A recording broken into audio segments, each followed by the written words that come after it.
awesome show, and I think they've done a phenomenal job. What do you guys think? Yes! So we are here all weekend. There's tons to see out on the show floor. There's a lot of interactive experiences. There's Hammer over there. There's a beer booth, I hear. I will definitely be swinging by there later. But today, we're going to kick off the main stage with a really talented actor. He's done voices in games. You know him from all sorts of projects, which we'll talk about. Please welcome to the stage, Oded Fehr! Hello, hello, hello, hello, hello, everybody. Oh my God, there he is. One more round of applause for Oded! Woo! How much do we hate Toronto here? Oh my God. Don't say that. Oded Fehr is... Hey, hello. No, I say this because I always end up working in Toronto. So I'm, you know, I just found out that you guys hate Toronto, which is kind of a bummer. But there you go. But see, for this weekend, you're in Calgary, so... No, I absolutely love Calgary. Love Calgary. And you worked here a long time ago, right? You said? I did an embarrassing movie here called Texas Rangers. Anybody know anything about this movie? No, it had all the television stars of, I think it was 2001, maybe 2002. Okay. When I was here.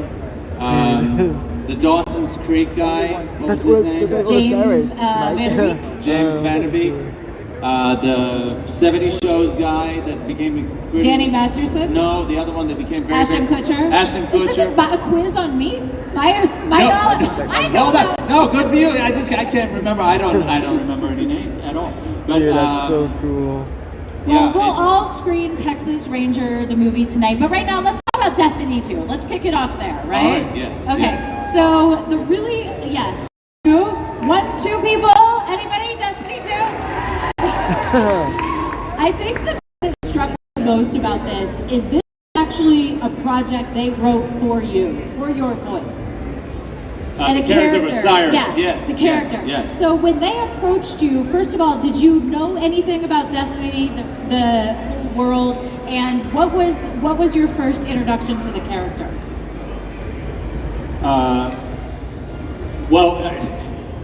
The game itself, I only knew because my son was playing it. So I kind of, looked, into the room every time, kind of what he's doing and what he's playing. And the game was pretty new at the time, and he absolutely was loving it. And then I had kind of a creative meeting with the director, and I didn't know exactly what they wanted. But they wanted a voice like the guy from The Mummy, and I was like, well, that I am the guy from the. They go, look, we know that you're the guy from The Mummy, but like it was one of those misunderstanding things that my agent will. Somebody wants to meet you with regards to a game, and they're looking for a voice like the guy from The Mummy. So just make sure that. And I'm like, I am the guy from The Mummy. I'm like, no, we know that. We know that. We know. So when you actually met with them, how did they describe what 2 was going to be like and what initiatives your character would have? You know what? You're asking me something about a meeting that was quite a few years ago. Yeah. Cyrus has gone a long way since then, but I remember, I think I remember that they wanted gravitas, they wanted a character that's kind of mysterious, a character that is he's kind of a loner and a science person, and kind of has a great experience of life and so on and so forth. And I think those were the basics of the character that they wanted, and I think they liked very much kind of the having a little bit of the accent, which to me sounds like a perfect Oxford accent. But for some reason, yeah. Well, from an artistic standpoint, it's always nice when you can start, like they said, the guy from the Mummy, again, you are the guy. So you can start with that and then build off of that version for the new character, in a way. Yeah. I mean, it became very much, I think Cyrus just became very much his own entity, He speaks in a very, very smart, very confusing way that me, Oded Fehr, the actor, is most of the time baffled at what the heck I am saying. And some of it, you know, it's like I have to be explained a lot what the heck I'm saying because it's so complicated. Well, that's actually a good question. Like, as you know, as it's different than the normal plot of, you know, a television or a film because there's so many different options and directions in the game. So when you go in to record the voice, how do you navigate that, and how does a director work with you to find these different moments? I think, you know, that we have to go, we go through every time kind of a previously on Destiny, you know, because I do these about once a month. You know, they're about 4 or 5 hour recording sessions, and I don't remember because I don't actually get to play the game. All right, is anybody angry with me here? No, you're okay with that, right? You forgive me, because I have a son who plays the game for me, but I don't get to play the game myself. I'm, you know, would not be a good example for my children. No, I'm kidding. But it's just, the problem with gaming for me is, you know, when I did Resident Evil, I had the excuse of, I have to play the game for research, you know. But if I do the gaming, I am unable to do anything else. So I will not be. Well, I think people here can relate. That's we understand. Well, I mean, I'm actually like I'm surprised that any of you are here and not playing over there, which seems so amazingly interesting. Everything that's happening. So we're going to come back to this in a minute, but I want you to finish how you worked with the director to sort of get the moments with the character. So they walked me through it, and then once it's clear, once the storyline and what I'm saying is clear, all these characters are clear, then I can find the emotional, which is to me the most exciting thing always, is getting this huge paragraph that sounds extremely complicated and very confusing, and then understanding what it's about, and then bringing the emotional experience to it. Okay, so now you admitted you don't play Destiny 2. That's fine, but you have gamed. You know, you may not be considered a gamer, but you do enjoy playing. So tell us about your. Oh my God, no! I love playing. That's the problem. I enjoy it too much. If I allow myself to do it, I would literally achieve nothing else. And when you're married and you have 3 children and jobs and all the rest of it, it's complicated. It is. Tell us about, you were telling me backstage about an experience gaming with one of your co-stars. All right, so one of my the first job I did was basically The Mummy, and then I worked with a guy named John Corey. Does anybody here remember the Mummy movies? All right. Yeah, I know. So one of the American guys, if you remember, one of the American guys, his name is Corey Johnson. He was the last to die of the 3 Americans. I don't know. Anyway, he is a fantastic actor. You'd see him in a million things. He did a million the Bourne films and all the rest. He's on a million movies. But anyway, he was a big Mac guy, and he got me so excited about Mac that I bought my first Mac when we came back. Anyway, Bungie, they're doing a game called Marathon is coming out. Has anybody heard about Marathon? All right. So Marathon used to be one of the first single-player shooter games. Does anybody know the old Marathon game? No, because you guys are way too young.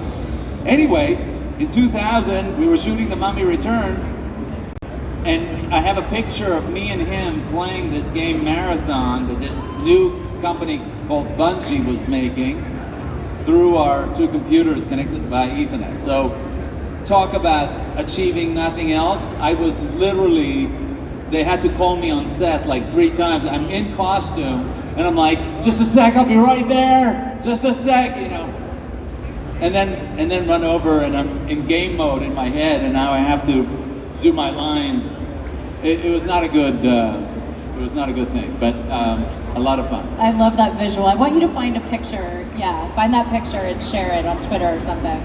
All right, yeah, no, I'll do that, yeah. Yeah. So let's talk about the movie for a second. The first of all, love the films, love you in them. What was so much like stunt work with swords and with sabers and whatnot? How did you train for that? I know you have a history of being in the Israeli army a little bit and. Yeah, no, I spent 3 years in the Israeli Army, the Navy. So, I was trained in weapons, but not in sword fighting. But then, drama school. I did 3 years of drama school, in which we learned some sword fighting and stage fighting and all the rest of it. I was so well versed in stage fighting that when we had a fight sequence on the Mummy. There's a sequence where we were on this old car driving through the streets of. We shot in Marrakesh, Morocco, and we have this fight sequence. We shoot one take, and then the stunt coordinator comes over to me and he goes, "Oded, can you do me a favor when you're punching? Can you not do this? Because it just looks a little." So obviously. The fighting I was very well trained at. There's a reason for it. When you're doing stage fighting for theater and you're punching somebody, you pull your punch so it looks like you hit something. You pull it back and it does this thing. But on film, it just looks like get off the car, which is not very cool. That's very funny. That would be cool. Yes, and with the some of the sword work in that is so amazing. You brought that into over the pandemic, a little bit of your home life and sort of these mini videos, some for Cameo, but I imagine a lot just for fun that you started making. Talk to us about that a little bit. My mother-in-law is fighting cancer. So when COVID happened, we locked down, and we seriously locked down. And there were the 5 of us in my family, plus my niece, who's a musician. And we just started shooting all these crazy videos, as a family. My son wants to be a director, and my kids are all artists and all the rest of it. So we basically shot these insane videos, one of which was this Artist Bay in retirement kind of thing. That is very funny, and if you could reshare that for everyone, that would be great, because maybe we'll find it later and play it. But yeah, no, please do. You're talking about social media and resharing. I try the social media once every 3 years or so. I post for about 3.5 seconds, and then I'm done. And when I do it, I'm so confused by the whole thing of how to do it. So resharing sounds like a complete impossibility. Just let your kid hand your phone to one of your kids. Yes, I will. Yeah. Well, yes, I will. Let's talk about Resident Evil for a second. This was sort of like the reverse. And when you became attached to that project, how much did you know about the franchise and the game? That's about good movies. I knew of its existence. As I said, I didn't play that until I got cast in the movie, and then of course once I got cast in the movie, I played it non-stop during the entire shoot of the first movie, and then I had to again quit because I have children and a family and I have to eat. But yeah, no, it was awesome. And were you familiar with? So you hadn't played it, and then what? I guess creating a character that comes from the game. How did you go about that and bringing that like authenticity to the character? Yeah, well, you know what? That's a very good question. I don't know if I brought enough authenticity. I kind of went off the script and the story of trying to deal with a world that's gone apocalyptic and kind of this struggle to survive through it really is kind of what the way I looked at it. There's a lot of looking cool, jumping out of helicopters and being all tough and fighting in a lot of weapons and all that. So I don't know. I mean, the games, you know, they were not nearly as advanced as the games are today, and the characters were not nearly as developed as the characters are today. So we had a lot more leeway with that. Well. Okay, we're going to open it up for questions. So if you have a question for Oded, you can come here to the mic in the middle, and we'll get to you eventually. While they're lining up, everybody here loves gaming. They love you. What do you geek out about? What do you watch? What are you reading? What are you doing in your? What does Oded do in his free time? Up there. Too nervous. What do I geek out about? I am the techie guy at home. But that being said, I'm the techie guy, you know, who doesn't do social media and stuff like that. So you can imagine I'm not as good at the techie guy anymore as it is. But I you know, I get, you know, I don't know how about everybody else here, but I'm on the phone with my mom in Israel going, no, you just touch, don't press, just touch. Okay, no, now you gotta go back. You gotta go back. Wait, it's just a swipe. Don't.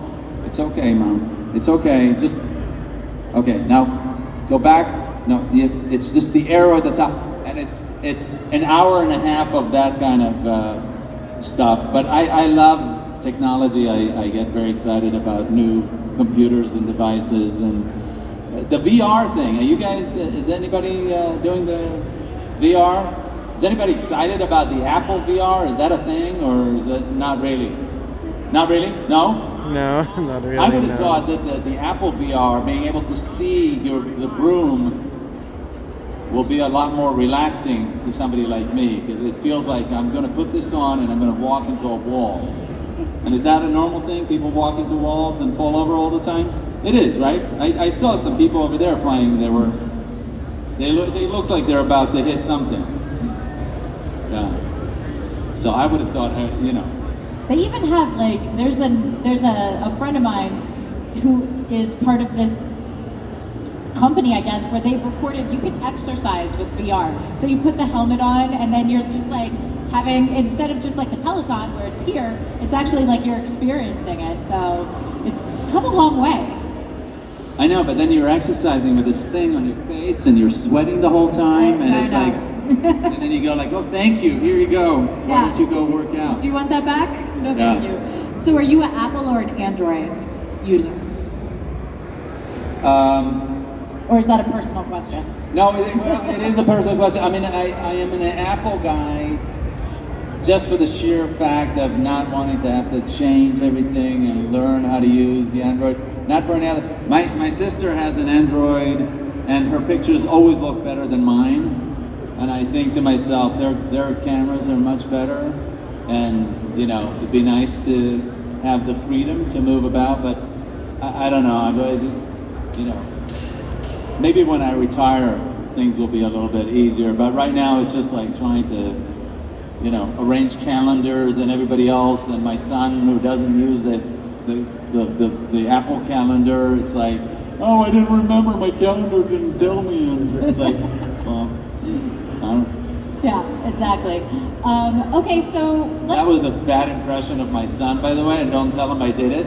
But I got to imagine. He doesn't talk like this, but he's, you know. I got to imagine with Destiny 2, you got a lot of like street cred with your son, though. There was. Yeah. No, there was. There was for a while, and he one of the most exciting thing for him, I think, was when he's 20 now. So I've been doing this for 8 years now. Can it be 8 years? When did Destiny 2? Does anybody know when Destiny 2 came out? No, does any? No, we don't remember. I don't know. I mean, maybe 5 years, maybe 8 years. What? 2017. So it's 5 years, maybe 6 years. Okay, so he was 14, maybe 15, I'd say. One of the most exciting things for him was having to sign the NDA, the non-disclosure agreement. He was so young, but they had him sign it because obviously he was going to find out what's going to happen. Yeah. So for him, it was very, very exciting. And yeah, sitting in the room and listening, and and all of that. He loved it. What a great experience. You know, instead of NDA, we call those friend DAs. So you can tell your friend. Very close friends. Yes, very close friends. No, but you can imagine after a little bit of playing the game, and then, you know, it's a problem because I find children have somewhat of a selective hearing. They shut off the parent ones, you know, the parent, whatever tone of voice you're speaking at, they shut that off. So you can imagine for him playing the game became, you know, quite complicated because every time Osiris would talk, he wouldn't hear it. So he had to quit playing, I guess. That's really funny. All right, let's shift gears and talk about Star Trek and Discovery and how amazing to be part of a 57-year-old franchise. I mean, talk about like the epitome of fandom. I feel like sometimes fandom started with Star Trek. So well, you were asking me about geeking out. I mean, for me, you know, Star Trek is something that I grew up in Israel watching the original series. When I was a kid in Israel, with, you know, the country had no money and the TV network obviously had no money, so they played older shows, older American shows, and one of which was Star Trek, the original series. And I absolutely loved it as a child. I remember, you know, thinking of a world where, you know, we had found peace as human beings and we're exploring, and it was just so amazing and for me mind-blowing. And then, you know, Star Trek The Next Generation with Patrick Stewart, you know, and Patrick Stewart went to the same drama school as me, so I was so connected to it as well, you know, with the beautiful English accent. And so I loved that. I loved that show. So when all of a sudden I had the opportunity to join Discovery, I was so excited, and it was so amazing to see how much the show is the star, not any one actor. The show itself is a star, and we all get to kind of bask in its glory, this Star Trek thing. And I mean, I remember the first day I came on set, and I was walking through, and I saw the bridge, and I was like, oh my God, this is so amazing. And I was on the phone to my wife, and I'm like, oh my God, babe, the bridge is so amazing. It's so much better than what I imagined. It's so gorgeous, and how the technology, the lighting, it's so fantastic. And she goes, a bridge to where? And I go, Star Trek Discovery. It's a ship in space with a bridge. And completely did not get it. So, yeah.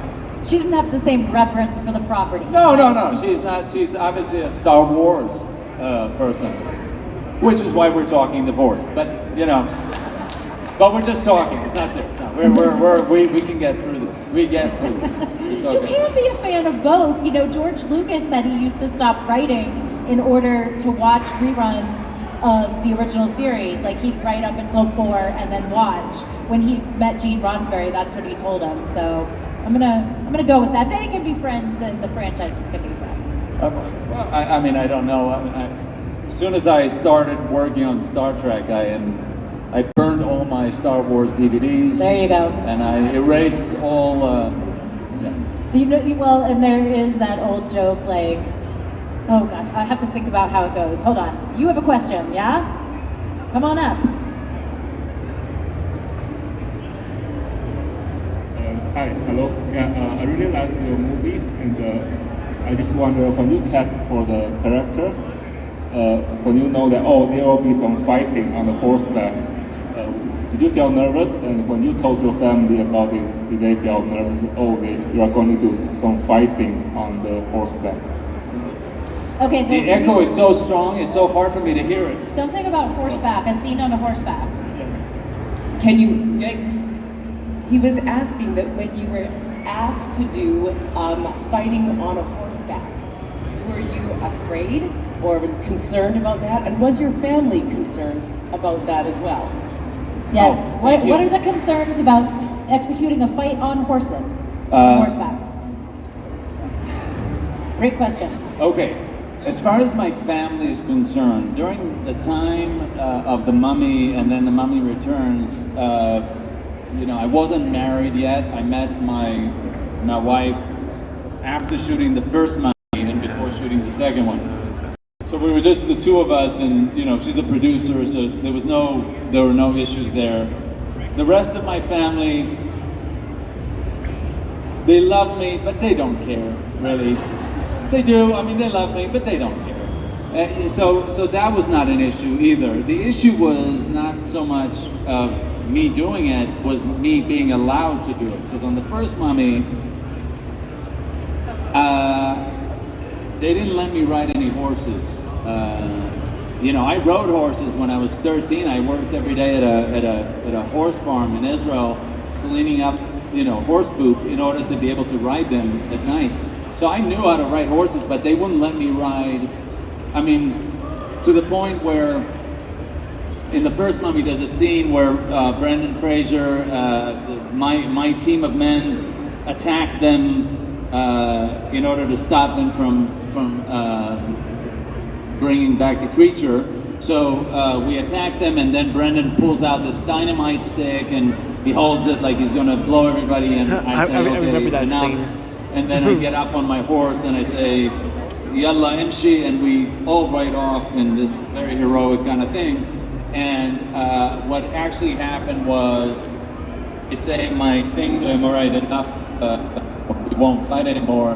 And then I go back to the horse, and as I go to the horse, they cut, and then they bring out the stunt guy, and the stunt guy does this absolutely incredible pulling up himself onto the horse, and then they go cut, and then they bring up boxes, and I had one leg on a box, and one leg over the horse, and they said action, and I went, Yalla Imshi, and then the stunt guy who's holding the horse is like, and then they shut cut, and then they bring out the stunt guy who's like, boom, so that was so embarrassing. That was that hilarious. I decided there is no way that on the next one I'm allowing this to happen. So I asked to do all my own riding and stunts, and they said that's fine, but you have to train. So I trained for actually 3 months. I trained in Los Angeles before I left, and then I was visiting my now wife, who was shooting a movie in Toronto. And I was doing training there with an absolutely unbelievable, the most that I've ever learned about horse riding was from that horse trainer in Toronto, which was incredible. And then I flew to, we flew to England, where, you know, we shot all the indoors and stuff. I trained there, and then we flew to Morocco, and while we were in Morocco, I stayed for a full month with the stunt guys. The rest of the actors were only there for about 5 days on the second movie. And I trained every day, so it was absolutely awesome and amazing, and I got to do all my own stunts on the horse and horseback riding and everything. And thank you for the question. My God, was that a long answer or what? It was great. Did you see that? Thank you. So to that note, this may seem like an obvious yes, but I still want to ask, are you a very physical actor? Like, is being present and in the action, is that part of like what motivates you emotionally? Yeah, I mean, I actually, the funny thing is I love the sword fighting, the combat, all of that. I love it. I love it a lot more than I would using any kind of weapons or anything like that on set, because there's something to it that's like a dance. And I know that sounds a little weird, but it's like, you know, you and the stunt guy are kind of, or the other actor are doing a kind of a dance together, and it's all choreographed, and it's a lot of fun. I mean, you know, it takes a while getting used to the fact that you're walking around the street, you go, and people don't fall down. Whereas stunt guys, you know, you just do this, you don't even touch them, and they drop. It's, I don't know about you guys, but for me, that was really great. Really awesome. I love that. Hi, did you have a question? Hi. I don't know if you covered this already. I got here a little late, but like, how did you get into acting? job, and like how old were you? No, I did not cover it. Thank you for asking. Obviously, she's not doing I'm her not job. doing a good enough job. Can That's you why I imagine? need you guys. So. I was the third child and always the clown at home. And I'm sure I got this a million times with like, oh my God, he's going to be an actor. But I never thought I wanted to be an actor because I never wanted the lifestyle of the struggling artist thing. And I did my service in the Navy, and then I moved to Germany to try business when my father was a businessman. And my first thing was I was selling composite knives for digging machines. Sounds so interesting.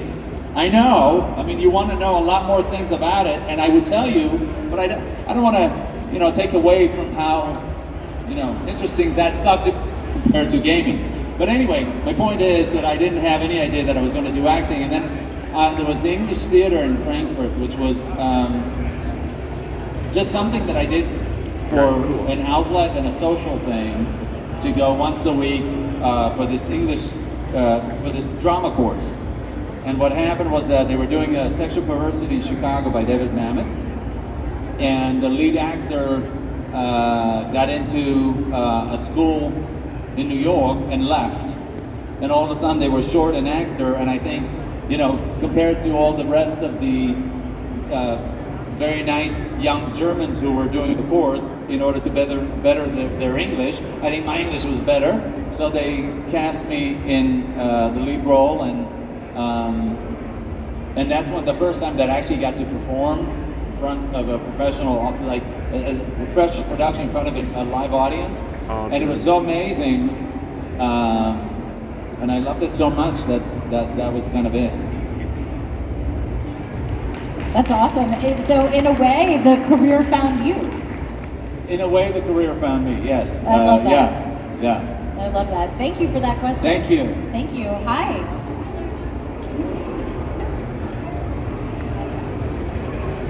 So I actually have a question related to Destiny 2. So I've been playing Lightfall, the new campaign that came out, and I kind of have mixed feelings about Osiris, and so I was wondering, how did you figure out how you, how did you figure out how to properly act out Osiris? Because I know with developing characters, it can take a really long time. So how did you figure out how sassy you wanted to make him to be? Well, first of all, I have a question for you also. What do you mean you have mixed feelings about Osiris? How can you not anything else but love Osiris? Osiris is wonderful. Look, I love Osiris. I work with everything. Oh, okay, good. We can stop right there. No, I'm kidding. Go ahead. Okay. That's hilarious. That's funny. Oh my like, God. Or something like that. Found out, okay, sorry, spoilers, guys. But he just, I don't know, he kind of changed a little bit, and I'm like, how did that happen? I don't know. I know he's a puppet, but I'm like, what happened? Well, was a puppet. Well, I mean, Was a puppet. I'd call it that. I'm not really sure what's it called. Well, yeah, yes. I don't know. I try. For me, it's all about the emotional journey. Okay, so I always try to do the emotional journey within the confines of what is written, and there's something very vulnerable about Osiris now, I think, and maybe that's what you're kind of feeling. Yeah, like he changed a lot after, he kind of like lost his light because Wouldn't you though? Wouldn't you? Well, there's the evolution, right? Especially because this is someone that you're continually adding new content for and adding new experiences for you guys for. So absolutely, and that's the thing about it is that really is not part of my job. Sadly, I'm not the one who's deciding his journey, right? I'm the one who's kind of finding a voice for it. And I like the fact that I like the fact that we see kind of a little bit more of his humanity to a certain extent. And you know, there's something to the fact that he's lost his life, right? And by the way, I might be completely misunderstanding any of that because I don't play the game, so I'm always kind of explain what's happening, right? So, but the fact is, right, he doesn't have, he can't come back. Yeah. He's become mortal, Yeah. right? And becoming mortal, I mean, think about it. If you go tomorrow to play the game and if you die, that was it. You can't play the game anymore. I'd be upset. You'd be very upset, right? You'd be very upset and you'd be scared to death of the game ending because it would end. Oh my God. So Oh I my. think, you know, maybe that's part of his journey at the moment. I think they were bringing a lot more humanity to him, I guess. I don't know. I like it. I like whether somebody's bad or somebody's good. As far as all of us, always, you know, the way I look at things is always we all think we're good. You'd hardly find bad guys who are going, I'm so horrible. I'm a horrible human being. Yeah. Pretty terrible. I shouldn't be doing this, but you know, they're always like, I am doing this for a reason, right? Yeah. So that's kind of what I try to find. Thank you so much. Thank you. Great Don't question. give up, Osiris. To that note, so let's say Destiny takes the same path as Resident Evil and you get to bring Osiris to the screen as you. What do you have to work? I mean, you've played this character so long voice-wise. Are you like physically just, you feel like you could just step into him for on camera? I think I could. You know, the funny thing is that the guy who actually does the motion capture is a different actor. Yeah. Which is very funny because you know, when every once in a blue moon it happens that they shoot something without having the lines for it beforehand. So meaning I haven't recorded it yet, and then I have to do what is the equivalent of ADR for film, meaning I have to record my voice over his actions, which is very strange to see somebody else playing this character, which I am playing in my head the whole time. You know,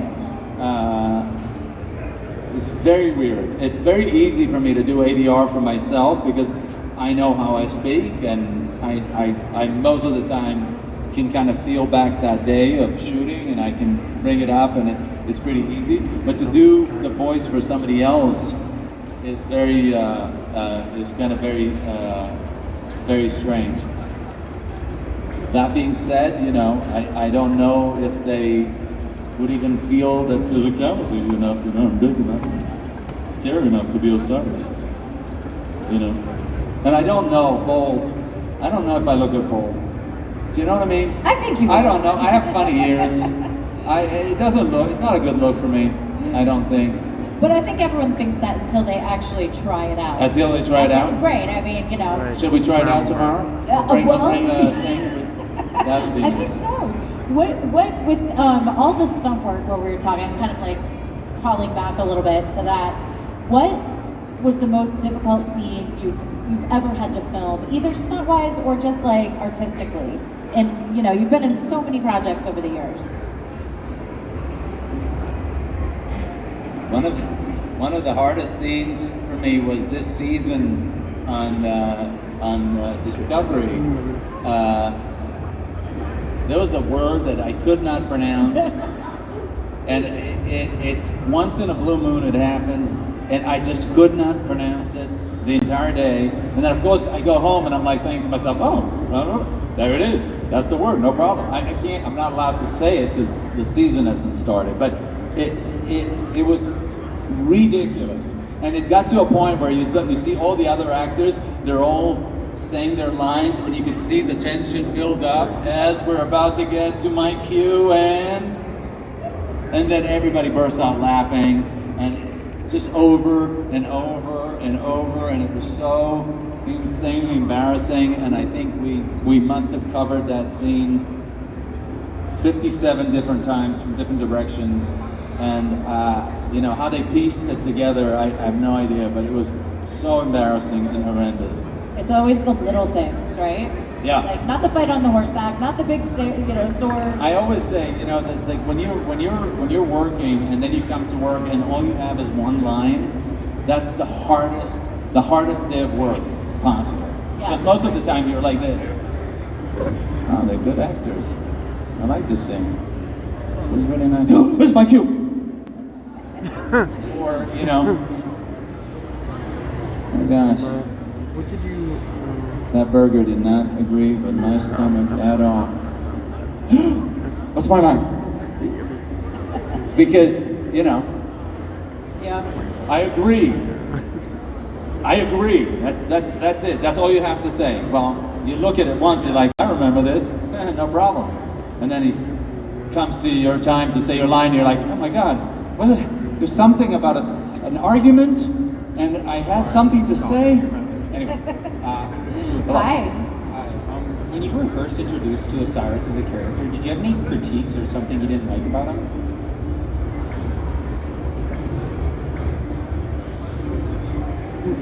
No, I don't think so.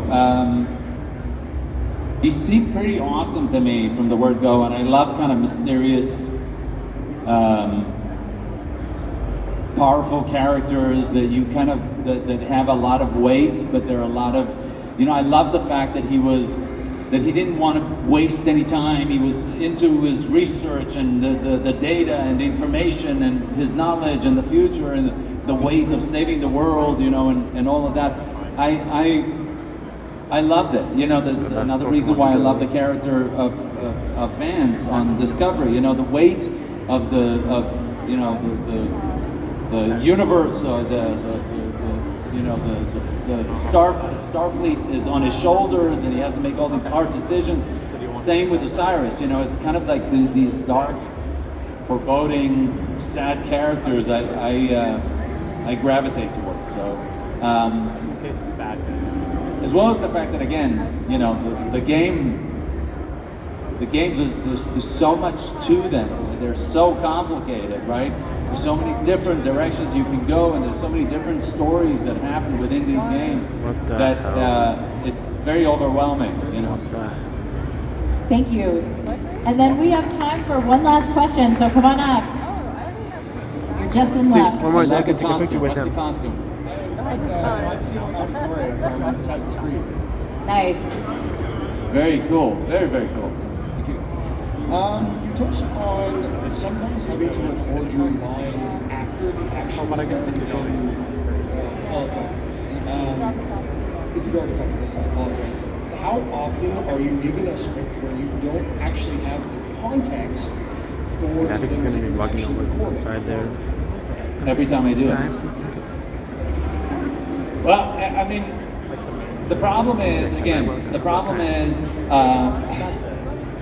it's a very embarrassing thing to admit that I don't play the game. I don't play any games, to be totally frank, because I would never get anything done if I did.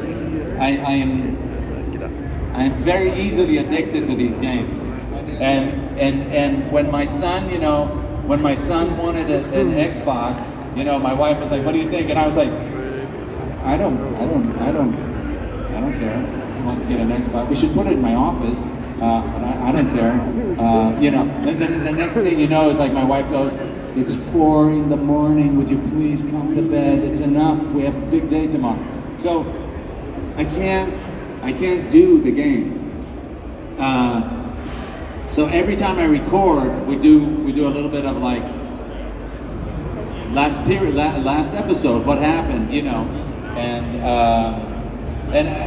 a lot of it I have to be, you know, a lot of the things I have to be explained while I'm recording too. You know, every time we get to a paragraph, it's like, what the heck am I talking about here? You know, because a lot of it is introducing new things, and you know, he's the know-it-all kind of guy. You know what I mean? So he's constantly explaining to us what the heck is going on. Well, I have to be explained what the heck is going on. I have no idea. As well as the fact that his language is so complicated. You know, the funny thing is, people ask me, "Oh, can you say something like Osiris would?" And I'm like, no, I'm not nearly as smart as this guy is. It's like, his language is so highfalutin up there somewhere. You know what I mean? But Yeah, so basically every time you go in, you're kind of relearning with you guys as you play in a way. Yes. All the different scenarios and storylines. yes, Yeah. yes. But Osiris is cool, yeah? Oh, yeah. We like Osiris. Absolutely. Yes. Yes. We like Osiris and we like you, Oded. Did you guys enjoy this panel? Thank you. Yes. All right, well, Oded is here all weekend, right? I'm here all weekend, so please come and say hello and shake hands and would love to